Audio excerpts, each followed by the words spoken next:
그 사랑이 우리 가운데 충만하기를 소망합니다. 이제 평안으로 인사하겠습니다. 주님의 평안 여러분과 함께. 옆 사람과도 인사합니다. 부드럽고 따뜻한 사람이 됩시다. 겸손한 사람이 됩시다. 이제 추석 명절도 끝이 났습니다. 명절에 고향에는 잘 다녀오셨나요? 가족들 만나니까 기분이 좋아지셨죠? 가족을 만난다는 것은 사실 얼마나 좋은 일입니까? 멀리 떨어져 있던 가족들과 오랜만에 만나는 그 시간들은 우리에게 너무나 소중합니다. 한국 사람들은 그래도 1년에 2번씩 이렇게 만날 기회가 있습니다. 그런데 많은 사람들이 그날을 가족을 만나는 기회라기보다는 고통이나 아픔으로 생각하는 사람도 참 많은 것 같습니다. 주님은 그것을 예언하시기라도 하신 듯 마태복음 10장 36절에 보면 사람의 원수가 자기 집안 식구니라고 말씀하셨죠. 가족을 만나면 만나기 전까지는 참 좋았다가도 만나서 잠시 같이 있다 보면 우리의 마음은 조금씩 불편해지기 시작합니다. 서로에게 따뜻한 말, 좋은 말만 하면 참 좋으련만 그렇지 못한 것이 현실입니다. 명절이 되면 늘 가장 먼저 떠오르는 단어가 있습니다. 그것은 바로 사랑입니다. 어쩌면 사랑이라는 단어는 우리에게 가족과는 뗄래야 뗄 수 없는 단어일 것입니다. 그런데 주님은 그 소중한 우리가 사랑해야 하고 사랑할 수밖에 없는 가족들을 향해 우리의 원수다라고 말하셨습니다. 물론 그것에는 믿음의 의미가 있습니다. 한 마음으로 한 믿음으로 살지 못하는 가족들에 대한 말씀이죠. 그럼에도 불구하고 또한 우리는 사랑을 생각하면 원수를 사랑하라 하신 주님의 말씀을 떠올리지 않을 수 없죠. 그리스도인에게는 어쩌면 평생의 짐 같은 말씀입니다. 오늘 본문 44절에 보면 나는 너희에게 이르노니 너희 원수를 사랑하며 너희를 박해하는 자를 위하여 기도하라. 이 말씀은요, 모든 그리스도인에게는 죽을 때까지 숙제입니다. 여러분은 원수를 사랑하십니까? 원수를 사랑하셨습니까? 아니면 이제까지 못했더라도 앞으로라도 할 수 있을 것 같습니까? 참 어려운 일이죠. 꼭 원수가 아니래도 이 정도 질문에도 우리는 대답하기 어려워요. 나에게 갑질하는 사람에게 여러분은 여러분의 사랑을 보여줄 수 있습니까? 예수님이 원수라고 말할 때 이 말씀을 듣는 당시의 사람들에게 원수는요, 자신들의 생명을 위협하는 사람들이에요. 실제로 가족의 생명을 앗아가기도 했고요. 그리고 지금도 그들의 생계를 위협하고요. 실제 삶과 죽음이 왔다 갔다 하는 상황 속에서 나의 삶을, 나의 생명을 좌지우지할 수 있는 사람들로 가득한 세상 속에 너무나 혹독한 삶의 현장 속에서 살아가던 유대인들에게 들려주신 말씀입니다. 이건 단순히 어떤 이론적인 말씀이 아니라는 거예요. 그래서 그런지 그 앞에 보면 아주 구체적인 예를 들어주고 있어요. 오늘 본문에 보면요, 눈은 눈으로 이는 이로 갚으라 하였다는 것을 너희가 들었으나 나는 너희에게 이르노니 악한 자를 대적하지 말라. 누구든지 내 오른편 뺨을 치거든 왼편도 돌려대라 고 말하고 있죠. 오른편 뺨을 때리는 왼편 뺨을 돌려대라는 것, 여러분 이 말씀을 들으면 어떻게 느껴지십니까? 우리가 바보가 되어야 될까요? 우리는 성경을 읽을 때요, 어떤 게 더 신앙으로 성경의 말씀을 읽고 이해하고 따르는가에 대해서 많은 고민을 합니다. 저하고 아주 친했던 친구가요, 저보다 먼저 신학교에 들어갔는데 우리 교단이 아닌 조금 더 보수적인 교단에 들어갔어요. 그리고 제가 신학대학원에 들어가기 전에 그 친구를 만나서 잠시 얘기를 하는데 그 친구가 그런 얘기를 하더라고요. 내가 그 교단에 있는 신학교에 안 들어가길 잘했대요. 왜 그런가 물어봤더니 왜 너 거기 꼭 들어가고 싶어 했잖아. 그랬더니 보수적인 교단에서 공부를 해보니까 신학이 다 필요가 없더라.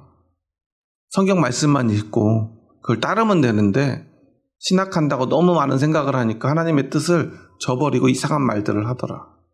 그래서 자기는 지금이 너무 행복하다라는 이야기를 해요. 근본주의적 신학을 가진 사람들의 이야기입니다. 성경은요, 무오하다고 가르치는 사람들이 있어요. 그 무오하다는 것은 너무나 당연한 말이지만 신학적으로 하는 무오하다, 성경 무오설은 무슨 말이냐면요, 성경은 한 글자도, 글자 자체도 틀리지 않는다는 거예요. 그러니까 우리가 무엇을 따르면 돼요? 그 글자 그대로 따르면 된다는 거예요. 그러니까 상대가 내 오른뺨을 때리면 어떻게 하면 돼요? 그러니까 직장에서 여러분, 누가 직장 상사가 여러분 오른뺨 때리면 어떻게 하셔야 돼요? 멱살 잡으시면 안 돼요. 같이 때리시면 안 돼요. 욕하시면 안 돼요. 어떻게 해야 돼요? 왼뺨을 들이대야 돼요. 여러분의 원수가 몇 명이나 되는지 모르겠지만 원수가 생길수록 여러분들은 고통스러워질 거예요. 그 원수들을 다 사랑해야 되니까요. 주님이 이 말씀을 하던 당시의 상황과 예수님이 이 말씀을 하신 의도를 우리가 모르면 우리는 그처럼 세상에서 가장 바보처럼 살아야 돼요. 그런데 정작 그런 것을 가르치는 사람들은 그런 삶을 살지도 않아요. 그러면서 말씀을 그대로 지켜야 된대요. 어떤 목사들이요, 그렇게 성도들을 가르칩니다. 그럼 성도들은 세상에 나가서 바보가 되는 거예요. 오늘 먼저 내 원수를 사랑하라고 말씀하신 그 말씀에 앞서 구체적으로 예를 든 오른뺨을 찍어둔 왼뺨을 돌려대고 너희를 고발하여 속옷을 가지고자 하는 이에 겉옷까지 가지게 하며 너로 억지로 오리를 가게 하거든 그 사람과 심리를 동행하라는 이 말씀을 월터 윙크는 자신의 책 예수와 비폭력 저항에서 이렇게 해석을 해요. 당시의 상황, 당시 시대적 상황, 문화적 상황 속에서 오른뺨을 때린다는 것의 의미를 말합니다. 지금도 이슬람권 사람들 그리고 유대인들은요, 왼손은 아주 부정한 일에, 더러운 일에만 써요. 어떤 것인지 여러분 상상에 맡기겠어요. 그런데 사람을 때릴 때는 절대 왼손을 사용하지 않아요. 그럼 오른손으로 오른뺨을 때리려면 어떻게 쳐야 돼요? 보통 여러분 뺨 맞아보신 분은 아실 텐데 어디를 맞게 돼 있어요? 우리는 왼뺨을 맞게 돼 있어요. 옛날에 친구라는 영화에 보면 네 아버지 뭐 하시노 하면서 학생들 뺨을 때리는 선생님 있잖아요. 어디를 때려요? 왼뺨을 때려요. 오른뺨을 때리면 어떻게 때려야죠? 아까 어떤 분이 이렇게 하시더니 이렇게 때린다. 그렇게 때릴 수 없죠. 보통 오른뺨을 때리면 어떻게 때려야 돼요? 손등으로 쳐야 됩니다. 손등으로 혹시 맞아보신 적 있어요? 보통 그런 행동 어떤 행동이라고 느껴지죠? 나를 무시하는 행동이죠. 당시에요, 그 유대인들의 법에는요, 주먹이나 손바닥으로 왼뺨을 때리면은 벌금이 4전이었대요. 그런데 손등으로 상대 오른뺨을 때리면 벌금이 400전이었대요. 물론 여긴 예외가 있어요. 더 신분이 높은 사람이 손등으로 때리는 건 괜찮아요. 근데 신분이 같은 사람끼리 손등으로 뺨을 때리면 100배의 벌금을 내도록 했다는 거예요. 그 말은 무슨 말이에요? 손바닥으로 주먹으로 때리는 건 아프지만 그건 모욕적이지 않은 거예요. 하지만 손등으로 때리는 것은 내가 모욕을 당하는 거예요. 신분이 높은 사람이 나에게 손등으로 내 오른뺨을 때린다는 건요, 나에게 굴복하라는 신호예요. 그럼 어떻게 해야 돼요? 아이고, 제가 주제도 모르고, 제가 제 신분도 모르고 착각했습니다. 잘못했습니다. 라고 무릎 꿇어야 되는 거예요. 이것을요, 모두가 알고 있는 상황이에요. 그런데 예수님이 무리들을 모아놓고 말합니다. 산상수훈의 이야기잖아요. 산 위에서 예수님 말씀하시는 거예요. 야, 너희들 오른뺨을 맞으면 왼뺨을 돌려대. 이게 무슨 말이에요? 왼뺨, 손바닥으로 친다는 건요, 동등한 사람의 행위예요. 손등으로 때리는 건 어때요? 신분이 높은 사람이 낮은 사람한테 하는 행위예요. 그러면 오른뺨을 맞자마자 아이고 잘못했습니다라고 무릎 꿇지 않고요, 왼뺨을 돌려대라는 것은 나도 너하고 똑같은 사람이야. 난 짐승이 아니야. 난 노예가 아니야. 라는 저항이에요. 그러면 상대는 어떻게 되겠어요? 화가 나겠죠. 화가 나가지고 왼뺨을 때리는 순간 어떻게 돼요? 둘이 신분이 똑같아지는 거예요. 그러니까 신분이 높은 사람은 어떻게 돼요? 때릴 수도 없고 안 때릴 수도 없어요. 이걸 듣던 무리들은 어떻게 했을까요? 아마 박장대소를 했을 거라고 월터 윙크든 말합니다. 왜냐하면 어떻게 해야 될지 모르는 그 높은 신분의 사람의 그 상황을 상상하게 되니까요. 마치 요즘을 안 하면 스탠딩 코미디나 블랙 코미디 같은 상황을 예수님이 말씀하고 계시는 거예요.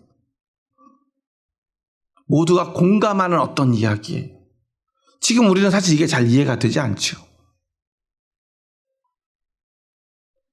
우리는 지금은 그런 신분이 존재한다고 여기지 않는 세상을 살고 있으니까요.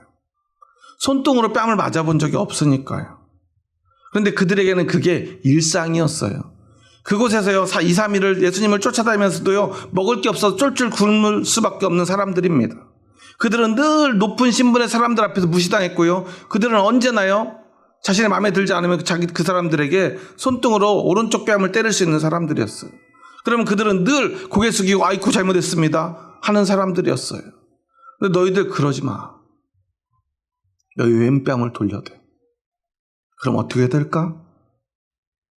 근데 너희를 화나서 주먹으로 치면 너희는 아프겠지만 너희와 그들은 똑같은 사람이 되는 거예요.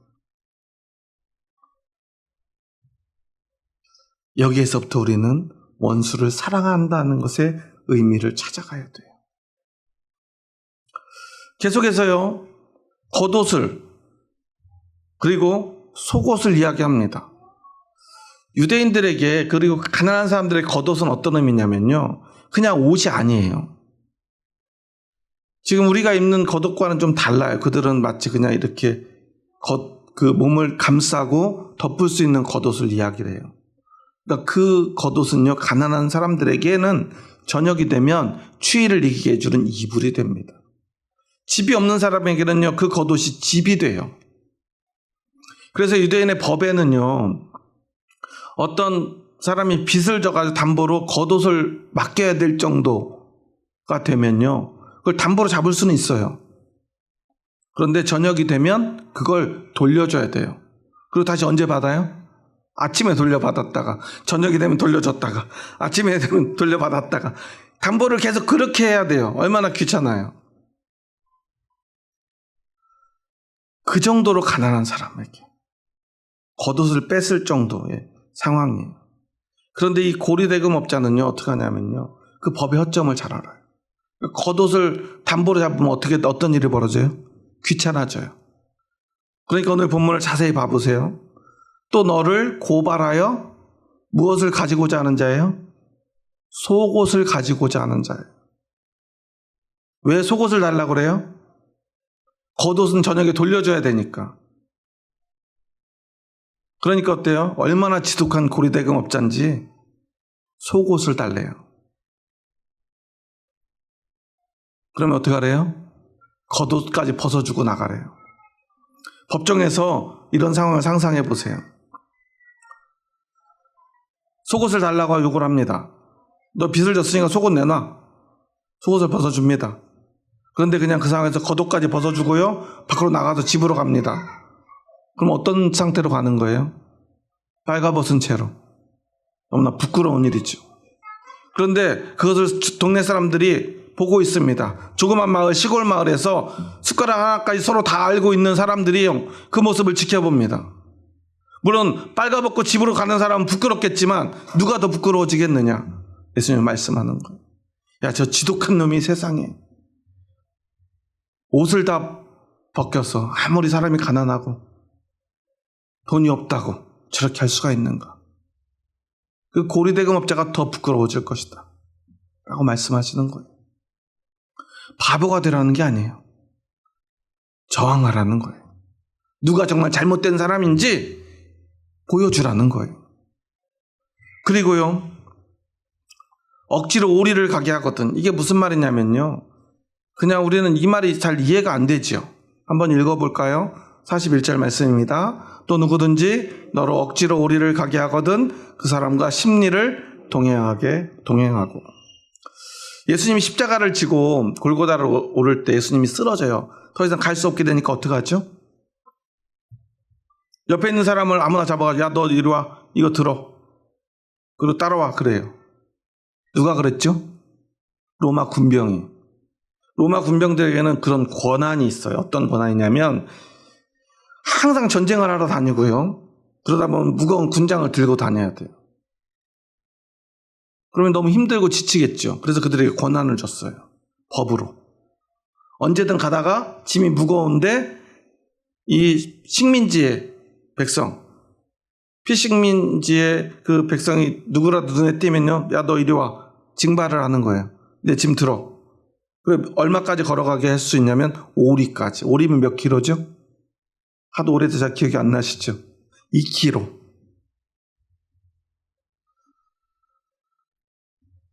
2킬로 정도는요, 짐을 지워서 데려갈 수가 있어요. 그러면 이 유대인들, 특히나 이 열심당원들, 이 로마에 저항하고 독립을 원하는 사람들이 제일 싫어하는 게 이 로마 군병한테 붙잡혀가지고 그들의 짐을 들어주는 거였어요. 그러니까 어떻게 했을까요? 당장 싸워서 이 로마 군병을 죽일 수 있는 힘이 없으면 어떻게 해야 돼요? 그걸 들어야 돼요. 얼마큼 가야 돼요? 오리를 딱 가요. 그러면 오리가 될 때까지 막 기다가 정확하게 거기 되면 어떻게 할까요? 더 이상은 법적으로 데려갈 수가 없어요. 그러니까 보통 유대인들, 특히나 열심당원들이 그런 일을 당하면요, 그 자리에서 짐을 집어 던지고요, 막 뛰어서 가버려요. 그래도 로마 병사는 어쩔 수 없어요. 왜냐하면 법으로 그렇게 정해져 있으니까. 그래서 보통 그렇게 하는데 너희는 그러지 말고 오리가 지나면, 야, 이제 짐 내려놔. 그래도 아니, 저는 괜찮아요. 저 짐 들고 가는 거 좋아합니다. 저 괜찮아요. 좀 더 가시죠. 그리고 심리를 가라는 거예요. 그리고서 계속 가요. 그럼 로마 병사가 어떻게 해요? 아니야, 괜찮아. 야, 빨리 짐 줘. 왜? 잘못하면 이거 걸리면 어떻게 돼요? 자, 감옥 가야 돼요. 이 사람은요, 이 로마 병사에게 나쁘게 하는 게 아니잖아요. 그런데 어떻게 하고 있어요? 곤란하게 만들어내는 거예요. 야, 그때 잘 생각해봐. 거기서 막 벗어 던지고 화내지 마. 웃으면서, 아, 딸이 저는 괜찮습니다. 저 한 10리, 20리도 괜찮습니다. 그러고 가라는 거예요. 그럼 그 사람은 어떻게 돼? 걔는 법에 걸려. 우리가 이 세상, 내 삶의 현실 속에서 그 원수 같은 사람들, 특별히 오늘 본문을 우리가 자세히 봐야 되는데요, 39절 말씀 다시 한번 읽어볼까요? 나는 너희에게 이르노니 악한 자를 대적하지 말라. 누구든지 내 오른편 뺨을 치거든 왼편도 돌려대며. 지금 여기서 왼편 뺨을 돌려대야 될 그 사람을 뭐라고 말하고 있죠? 악한 자라고 예수님은 분명히 말하고 있어요. 이 말을 듣는 사람들은 악한 자예요, 아니에요? 아니에요. 가난하고 병든 사람, 세리와 과부와 고아와 때로는 그곳에는 가늠한 여인도 있었을 수도 있고요. 세상 사람들이요, 더럽다, 악하다 말하는 사람들이었어요. 유대인들에게 악한 건 뭐죠? 유대인들에게 악한 건 뭐예요? 하나님 앞에 저주받은 사람들이. 가난도 저주이고 질병도 저주예요. 가난한 사람은요, 이 유대인 사회의 이 지도층, 제사장, 바리새인, 서기관들에게요, 악한 자들이에요. 저것들이 무슨 죄를 지었길래 저렇게 가난하게 살까? 저 부모가 얼마나 잘못했길래 저런 병이 들었을까? 이런 정죄를 받는 사람들이었어요. 신분이 낮아요. 언제나 모욕당해요. 하지만 그들은 모욕당할 때 오른뺨을 손등으로 맞을 때 모욕적이지만 참을 수밖에 없었어요. 힘이 없으니까요. 법이 그렇게 돼 있으니까요. 자기들끼리는요, 오른뺨을 못 때리지만 그들에게 맞는 건 일상이었어요. 그런데 예수님은요, 너희의 오른뺨을 때리는 자들은 악한 자들이다 말씀하신 거예요. 내 겉옷을 뺏는 자들, 그들은 돈 많은 사람이겠죠. 그들은 하나님께 축복받아서, 하나님께 복받아서 의로워서 부자 된 사람이 아니라 악한 자다. 너희는 가난하지만 악한 사람들이 아니야. 그들이 악한 자들이에요. 그들은 높은 자리에 있는 것, 하나님께 복받아서 그런 게 아니라 그들은 악한 자들이야. 왜? 너희들이 오른뺨을 때리고 있잖아. 로마가 우리를 차지했지? 그들은 하나님의 허락을 받아서 우리나라를 빼앗은 게 아니야. 그들은 하나님의 사자가 아니야. 너희들을 억지로 짐지우는 그들은 악한 자들이야 라고 말하고 있는 거예요. 악한 자라는 이 말을 우리는 그저 대충 들어요. 오늘 우리가 세상에서도 마찬가지죠. 명절에 가족들 만나면 누가 제일 말 많이 해요? 나이 많은 사람이에요? 나이 어린 사람이에요? 나이 많은 사람들이 말을 많이 하죠.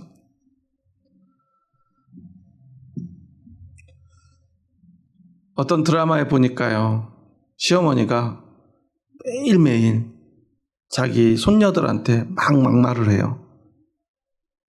뭐 조금만 일 있으면은 막 딸이라는 이유로 그 손녀들에게 막 함부로 말하고요. 자기 며느리한테는 더 심해요. 자기 아들 앞길 가로막은 사람이라는 식으로 늘 말하고요. 딸들 앞에서 모욕을 줘요. 그래도요, 그 며느리는, 그 손녀들은 매일 그 모욕적인 말을 들어요. 그럴 때마다 그 아들은 그 어머니에게 그냥 허허 웃으면서 그냥 가만히 있어요. 그리고 참던 며느리가 이혼을 해요. 그날부터 그 시어머니는요, 너무 괴로운 삶을 살아요. 밥 차려줄 사람이 없거든요. 그런데요, 그렇게 이혼을 선포하기 전까지, 아니 이혼을 하겠다고 이야기하는 그때에도 시어머니는요, 그 며느리에게 모욕적인 말을 서슴지 않아요. 오히려 이혼 후에 아들이 그 며느리에게 자신이 아들이 가지고 있던 건물을 이렇게 넘겨줬다는 사실을 듣고 아들을 오히려 나무라고요, 아들에게까지 화를 내요. 우리는요, 세상에서 늘 그런 모욕적인 말을 들으며 살아가요. 그런 극단적인 상황뿐 아니라요, 우리는 일상에서 그런 상황들을 날마다 마주하게 됩니다. 그런데 신기하게도요, 대부분의 사람들이요, 그것을 그냥 웃어 넘깁니다. 왜 그러죠? 어떻게 해야 될 줄 모르기 때문에 그래요. 특히나 그리스도인들은 더 심해요. 왜냐하면 예수님이 원수를 사랑하라고 하셨잖아요. 이웃도 사랑하라고 그랬잖아요. 다 사랑하라고 그랬잖아요. 용서하라고 그러고요, 오른뺨 맞으면 왼뺨도 돌려대라고 그랬잖아요. 우리가 성경의 말씀을요, 글자로만 읽으면 우리는 바보가 돼야 되는 거예요. 하지만 예수님은요, 우리를 위해서 십자가에 달리신 분이에요. 자신의 목숨까지도 바치신 분이에요. 우리가요, 이 말씀을 하기 전에 예수님이 하신 말씀이 있죠. 38절에 보면 또 눈은 눈으로 이는 이로 갚으라 하였다는 것을 너희가 들었으나, 이건 구약에 있는 말씀이 있죠. 이걸 뭐라고 그러죠? 무슨 법이에요? 동해보복법이에요. 같은 해로만 보복할 수 있다는 거예요. 내 눈을 당하게 하면 상대방 눈은 어떻게 돼요? 뽑으라는 거죠. 끔찍하죠. 내 손이 잘렸어요. 상대의 손을 자르라는 거예요. 끔찍하죠. 끔찍하게 복수하라는 뜻인가요? 아니에요. 이건 사실이요. 동해보복법은요, 성경에만 나오는 법은 아니에요. 당시 중동 지역의 그 메소포타미아 지역을 비롯해서 지금까지도 많이 남아있는 법이에요. 그래서 그것을요, 끔찍하게 복수하는 법으로 사람들은 생각하는데요. 그것을 하나님은 구약 성경에서 다른 의미로 우리에게 주셨어요.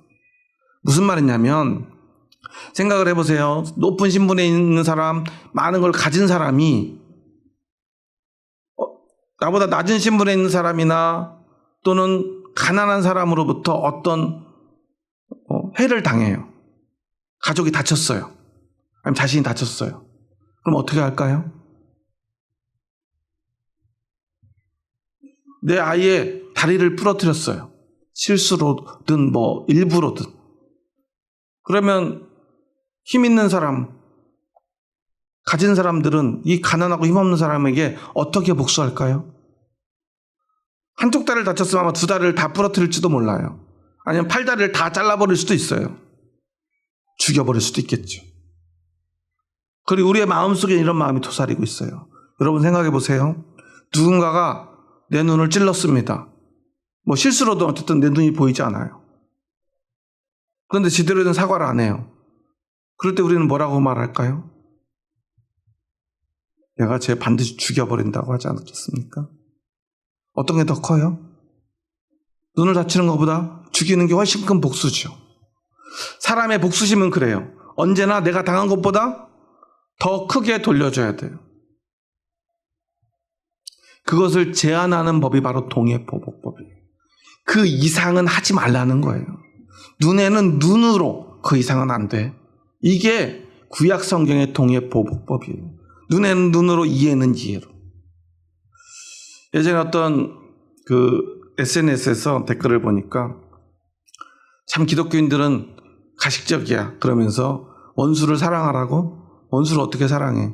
나는 그 성경 말씀을 믿을 수가 없고 받아들일 수가 없어. 나는 눈에는 눈, 이해는 이야. 이게 써놨더라고요.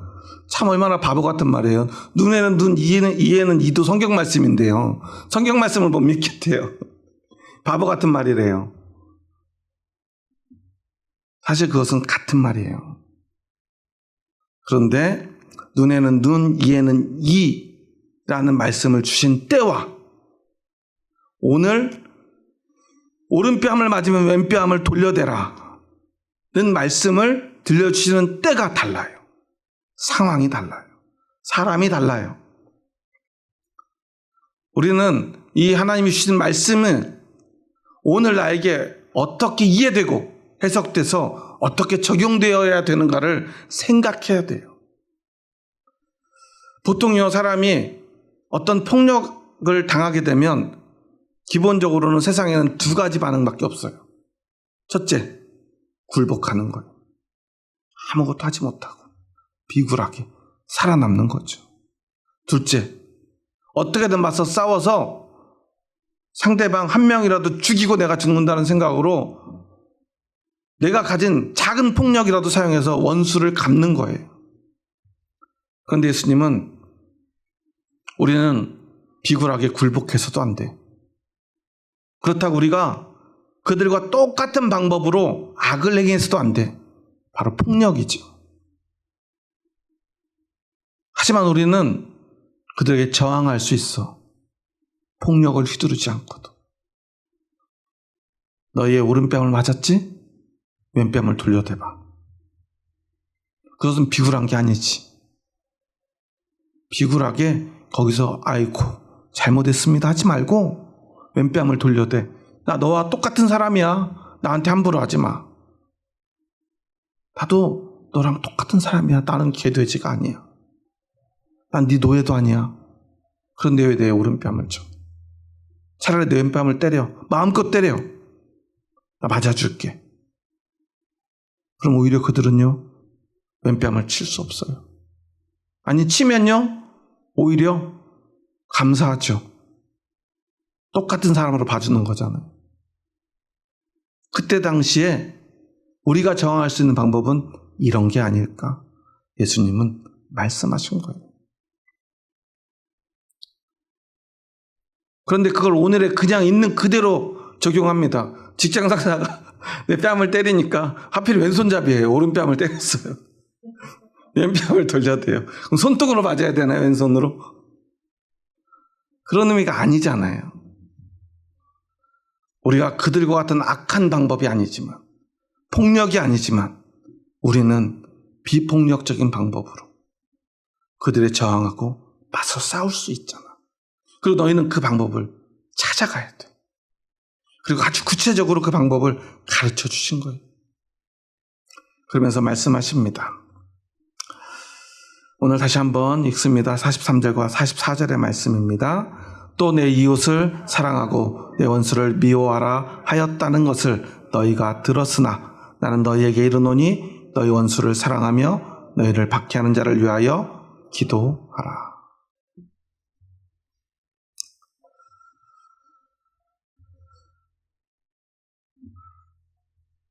이웃을 사랑하고 원수를 미워하라 하였다는 것을 우리가 들었으나, 그래요. 이 말씀은 어떤 성경을 인용한 걸까요? 레위기 19장을 보면요. 레위기 19장 18절에 보면 내 이웃 사랑하기를 내 자신과 같이 하라는 말씀이 있죠. 거기에는 원수를 미워하라 하는 말이 없어요. 그런데 지금 이곳에 있는 사람들은요, 그 말을 듣고 살아왔어요. 이 원수는 누굴까요? 이방인들이에요. 쉽게 말하면 로마 사람들이에요. 로마에 동조하는 사람들이에요. 그들이 원수예요. 그러니까 과거에 하나님 주신 말씀과 그 말씀을 오늘에 적용해서 이웃을 사랑하고 원수를 미워하라는 말씀으로 변질되어 버린 그들의 상황 속에서 예수님은 말씀합니다. 하지만 너희는 너희 원수를 사랑해라. 원래 미워하다는 말의 반대말은 뭘까요? 사실은 미워한다는 것의 반대말은 사랑이겠죠. 그런데 이 말을 우리가 조금 더 깊이 생각해 보면요, 우리가 원수를 사랑하라는 말보다 세상에서 익숙한 말은 뭐예요? 원수를 어떻게 하는 거예요? 미워하지 않으면, 원수를 갚지 않으려면 어떻게 해야 돼요? 용서하는 거죠. 근데 예수님은 용서하는 걸 넘어서 사랑하라고 말씀하신 거예요. 그래서 우리는 먼저 용서를 생각해 봐야 돼요. 사실은 이 말들 속에서는요, 계속해서 예수님이 용서를 담고 이야기를 하고 계세요. 그런데 이 자리에서 예수님 말씀을 듣고 있는 백성들에게 용서라는 것은 굉장히 낯선 말이에요. 우리에게 너무나 익숙한 거지만, 당연한 거지만 그들에게 용서는요, 너무나 어색한 거예요. 왜냐하면 당시의 용서는 누가 하는 거예요? 왕이 하는 거예요. 지도층이 하는 거예요. 귀족들이 하는 거예요. 높은 사람이 하는 거예요. 높은 사람이 아랫사람에게 하는 게 용서예요. 아랫사람은 높은 사람을 용서할 수 있어요? 없어요? 용서할 수 있는 권한이 없어요. 아무것도 아니니까. 그런데 갑자기 야, 너희가 용서해. 사람들이 우리가 용서를 한다고요? 우리한테 용서를 하라고요? 우리가 어떻게 용서를 해요? 여러분, 로마가 유대인을 침략을 하고요, 그들을 식민지로 삼았어요. 늘 용서해 주세요라는 말은 누가 해야 돼요? 유대인들이 해야 돼요. 나라를 뺏겼는데도요, 로마 사람들한테 어떤 폭력 앞에서요, 그들은요, 용서해달라, 살려달라 빌어야 돼요. 왜냐하면 힘이 없기 때문에. 그들이 나보다 더 높은 지위에 있기 때문에, 높은 신분에 있기 때문에. 바울이요, 감옥에 갇혔을 때 뭐라고 그래요? 너희들 나 이렇게 감옥에 넣으면 안 될 텐데, 나 로마 사람인데 그래요. 깜짝 놀라요. 확인해봐요. 진짜 로마 사람이라고? 그럴 리가 없는데. 로마 사람은 함부로 감옥에 가둘 수 없어요. 신분이 달라요. 식민지의 사람들과 로마 사람은 신분 자체가 달라요. 여러분, 로마가 커요? 이탈리아가 커요? 헷갈리시죠? 로마는 이탈리아의 우리나라로 말하면 대한민국의 서울 같은 곳이 로마예요. 그런데 우리는 이탈리아는 조그맣게 생각해요. 이탈리아 나라가 작잖아요. 근데 로마 하면 어때요? 굉장히 큰 것처럼 생각이 들어요. 로마가 세계를 지배했으니까. 사실 로마는 되게 조그만 도시예요. 그러니까 로마 사람은 많아요, 적어요? 적어요. 정통 로마인은, 로마 사람은요, 몇 명 되지 않아요. 신분이 달라요. 그러니까 용서는 누가 해주는 거예요? 로마인이 해주는 거예요. 왕이 해주는 거예요. 그런데 늘 오른뺨을 맞던 사람들이 우리가 용서를 해줄 수 있다고요? 예수님은 무슨 말 하는 거예요? 너희는 용서해 줄 수 있는 사람이야. 용서해 줄 수 있는 사람이 되라는 거예요. 우리는 이것을 이해해야 돼요. 내가 나보다 더 많이 가진 사람과 똑같은 사람이라는 것. 우리가 생각할 때 나보다 더 높은 사람과 우리는 다른 사람이 아니라는 것. 그래서 우리는 용서해 줄 수 있는 사람이 되었다는 것. 왕이나 돼야 용서해 줄 수 있고요. 당시에 어떤 철학자들, 위대한 사상가들, 그런 사람들이나 깊은 생각을 하고요. 누군가를 용서해 줄 수 있는 사람이라고 여겨졌어요. 똑똑하거나 돈이 많거나 힘이 있거나. 그런데 너희도 용서할 수 있는 사람이에요. 너희가 주체가 돼서 누군가를 용서할 수 있어. 여기에서 우리는 원수를 사랑하는 걸 생각해야 돼. 사랑도 마찬가지예요. 여러분, 여기서 사랑을 받으라고 그랬어요? 사랑을 하라고 그랬어요? 사랑을 하라고 그랬죠. 너희는 사랑을 할 수 있는 사람이야 라는 뜻이에요. 내가 주체가 된다는 거예요. 너희는 그렇게 사랑을 나눠주고 할 수 있는 사람이라는 뜻이에요. 그 원수가 너에게 사랑을 베풀고 은혜를 베풀고 용서를 베풀면 너희는 그걸 받는 사람이 아니야. 때리면 그냥 무릎 꿇는 사람이 아니야.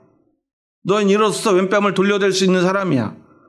그래서 너희는 스스로 그들을 용서할 수도 있고 사랑할 수도 있는 사람이야.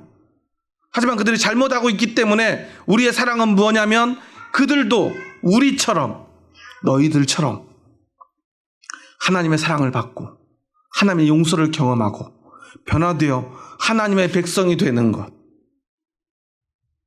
너희는 때로는 그들이 너희의 오른뺨을 때리는 잘못된 행동 앞에 저항함으로 그들이 더 이상 너희들의 오른뺨을 치지 않도록 변화되기를 위해서 기도하며 그들도 우리처럼 그리고 너희들처럼 되기를 위해서 기도하는 것, 그게 사랑하는 거예요. 앞에서 제가 이 모든 대상들을 예수님은 악한 자라고 규정했다고 그랬죠. 지금 우리는 이 마태복음의 말씀을 볼 때, 특히 5장, 6장, 7장을 볼 때 이걸 산상수훈이라고 하거든요. 그럼 이 말을 듣는 사람, 그 내용들을 하나하나 잘 생각해 봐야 돼요. 이 앞에서 이 말을 듣는 사람들에 대해서 예수님은 어떻게 표현해요? 너희는 세상의 빛이니, 너희는 세상의 소금이니, 너희가 서기관과 바리새인보다 더 낫지 않으면 천국에 갈 수 없다 그래요. 그 말은 뭐예요? 너희는 서기관, 바리새인처럼 높은 사람들보다 더 나은 사람이야. 제일 처음에 시작을 뭐라고 그러죠? 심령이 가난한 자는 뭐가 있다고 그래요? 복이 있나니. 너희는 복이 있는 사람들이야.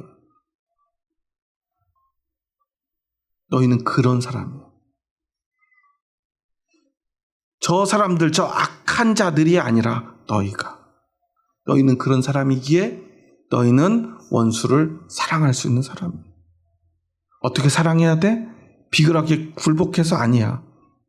그들과 다른 방법으로 그들도 변화될 때까지 저항하는 사람. 그래서 그들도 너희처럼 복 있는 사람이 되고 빛이 되고 소금이 되고 그리고 더 고귀한 사람이 될 때까지 그들에게 너희는 저항해야 돼. 그리고 기도해야 돼. 그들도 너희들처럼 하나님 앞에 회개하는 사람 되도록. 그래서 더 이상 너희의 오른뺨을 때리는 사람이 되지 않도록.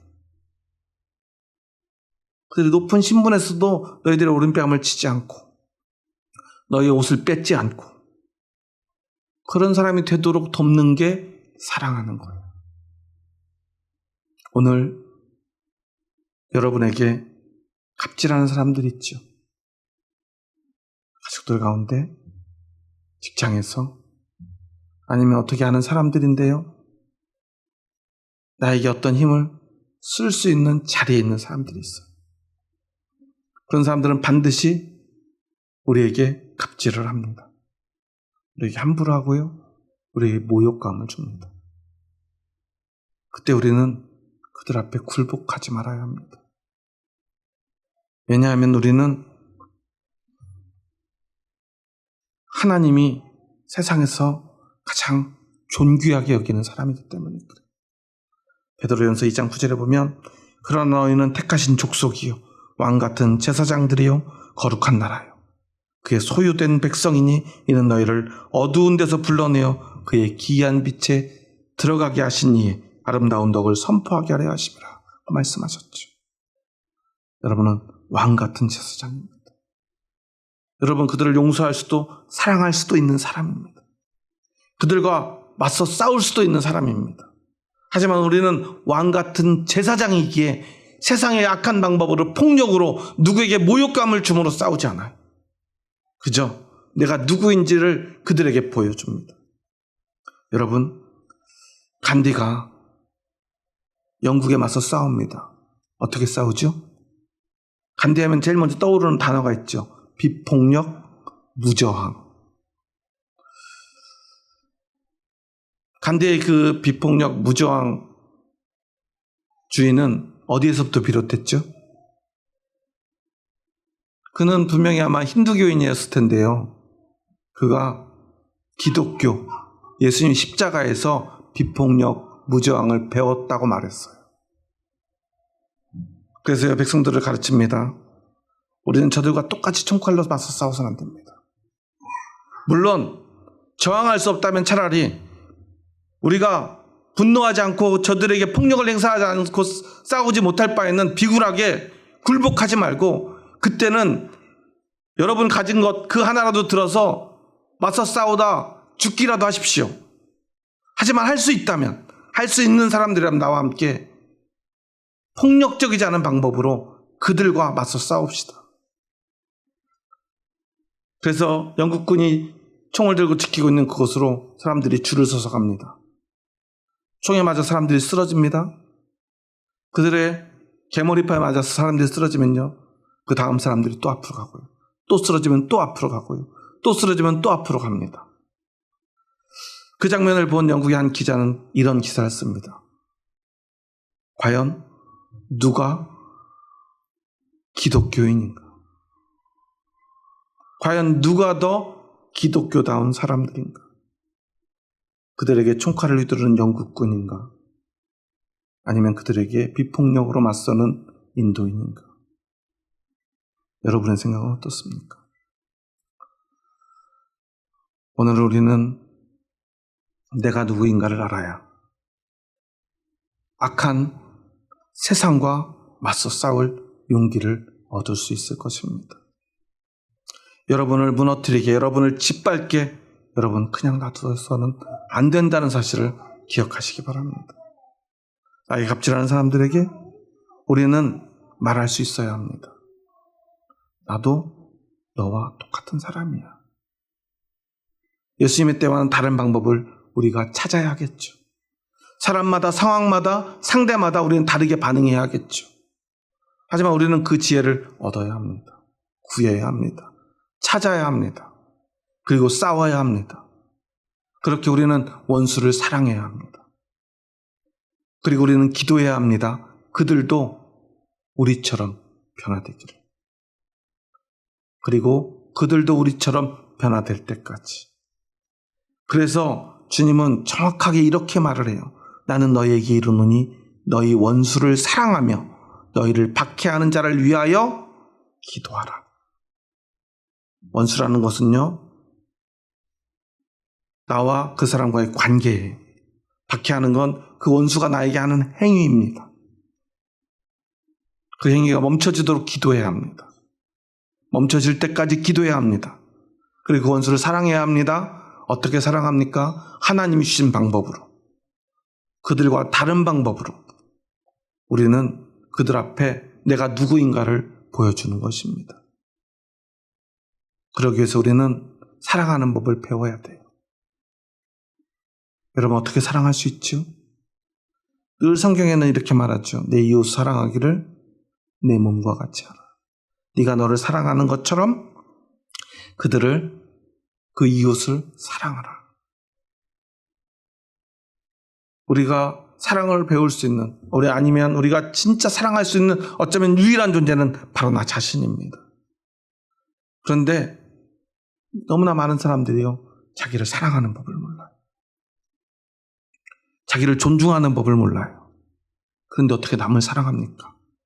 다른 사람을 존중합니까? 어떻게 원수를 사랑합니까?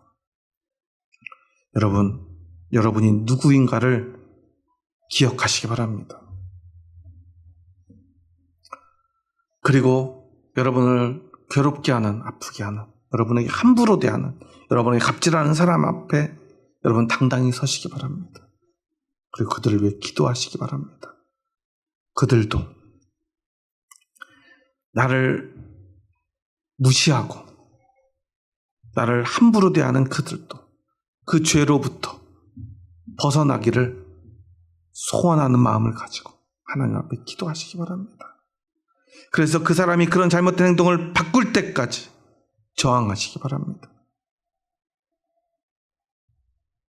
그 모든 것들이 멈춰줄 수 있도록 주님은 우리를 구원하시려고 십자가를 지신 분입니다. 우리를 구하시려 자신의 생명을 주신 분, 너는 그렇게 존귀한 사람이야 라는 그 말을 십자가에서 직접 보여주신 분, 그분이 여러분이 모욕받기를 원하시겠습니까? 그렇지 않습니다. 여러분이 얼마나 존귀한 사람인지, 여러분이 용서할 수 있는 사람이라는 사실, 사랑할 수도 있는 사람이라는 사실을 여러분들이 알기를 원하실 것입니다. 여러분들은 세상에서 여러분을 모욕하는 사람들과 똑같은 사람입니다. 아니, 그들보다 더 존귀한 사람입니다. 하지만 세상은요, 우리를 예수님처럼 대하지 않아요. 우리를 존귀하게 대하지 않습니다. 그래서 우리는 악한 세상과 싸워야 합니다. 하지만 우리는 악하게 싸울 수 없습니다. 하나님의 백성, 왕 같은 제사장이기 때문입니다. 그들의 방법대로 그들을 대하지 않지만 저항을 멈추진 않습니다. 나의 존엄을 지키기 위해 싸우고 또 싸웁니다. 나는 당신보다 못한 사람이 아니다. 말하고 또 말합니다. 그들에게 보여줍니다. 하지만 우리는 하나님 앞에 설 때는 세상 그 어떤 죄인보다 더 낮은 자세로 하나님 앞에 무릎 꿇습니다. 나는 죄인으로소이다 외칩니다. 그것을 우리는 날마다 기억합니다. 하지만 그로 말미암아 하나님의 은혜를 경험하고 하나님 앞에 내가 얼마나 존귀한 자가 되었는지 기억하며 우리는 세상의 빛과 소금이 되어 나아갑니다. 세상을 비출 사람이 바로 나임을 기억합니다. 그래서 세상 앞에서는 날마다 당당합니다. 그들 앞에 내가 누구인지 분명히 밝힙니다. 당당히 저항해야 합니다. 외쳐야 합니다. 나는 하나님의 온전하심과 같이 온전한 사람이고 나는 당신들과 다른 사람이 아니라 당신들보다 더 존귀한 사람이라고. 오늘의 상황 속에서 내가 할 수 있는 가장 세련된 방법을 찾아서 그것으로 그들에게 저항할 수 있는 사람, 그것이 바로 저와 여러분 그리스도인입니다. 여러분, 오히려 그들을 부끄럽게 만들 줄 알아야 합니다. 그래야만 그들이 변화될 것입니다. 그런데 오늘 한국의 기독교를 보십시오. 세상 사람들보다 더 부끄럽게 살아갑니다. 성경 말씀을 들먹이면서요, 그 말씀대로 살아가겠다고 하면서 세상보다 더 악하게 폭력을 휘두르고, 세상 사람들보다 더 비굴하게 돈과 권력 앞에 고개 숙이고요, 자신의 부끄러운 모습을 세상 앞에 드러냅니다. 우리는 그렇게 하지 말아야 할 것입니다. 원수를 사랑하라 하신 그 말씀의 의미를 가슴에 새기고, 원수를 사랑하려면 무엇을 해야 되는지 알고, 원수를 사랑할 수 있는 사람, 용서할 수 있는 사람 되어 세상 앞에 당당히 서서 저항하고 그들이 변화될 때까지 싸우며 기도할 수 있는 저와 여러분 될 수 있기를 주님의 이름으로 축원합니다. 마지막으로 이렇게 한번 인사하고 고백하고 오늘 말씀을 마치도록 하겠습니다. 그러면 옆 사람 보면서 이렇게 한번 고백해 볼까요? 오늘 말씀을 잘 들으셨다면 이게 무슨 말인지 아실 텐데요. 옆 사람 보면서 이렇게 한번 고백해 봅시다. 용서할 수 있는 사람이 됩시다. 사랑할 수 있는 사람이 됩시다. 내가 누구인지 세상에 보여줍시다. 그리고 마지막으로 한번 이렇게 고백해 볼까요? 그래서 결국 원수도 사랑하는 사람이 됩시다. 결국 원수도 사랑하는 사람이 됩시다. 여러분, 원수를 사랑한다는 것의 의미를 안다면 우리가 원수를 사랑할 수 있게 될 것입니다. 우리는요, 원수를 사랑할 힘이 있어요. 원수에게, 악한 사람들에게 하나님의 방법으로, 하나님 나라의 방법으로 싸울 힘이 우리에게 있습니다. 우리에게 십자가의 은혜가 있잖아요. 그것을 기억하며 끝까지 싸워 승리하는 저와 여러분 될 수 있기를 주님의 이름으로 축원합니다. 마지막으로 함께 싸울 형제자매들에게 사랑한다고 고백합니다. 주의 사랑으로 사랑합니다. 기도하시겠습니다. 하나님 감사합니다. 저희 부족하고 연약한 자들 사랑하셔서 저희들을 주님의 은혜 가운데 서게 하시고 하나님의 왕같은 제사장 되게 하여 주시니 감사합니다. 하나님은 우리에게 그렇게 말씀해 주시는데 세상은 우리의 오른뺨을 그들의 손등으로 때리며 우리를 모욕합니다. 하나님을 열심히 섬기고 하나님을 따랐지만 우리는 겉옷뿐 아니라 속옷까지 빼앗길 수밖에 없는 지독한 가난과 실패 속에서 살아갈 수밖에 없을 때가 있습니다. 우리는 힘이 없어서 내가 가고 싶지 않은 그 길을 억지로 올이나 가야 되는 상황들이 있습니다. 오늘도 우리는 세상에서 갑질을 당합니다. 모욕을 당합니다.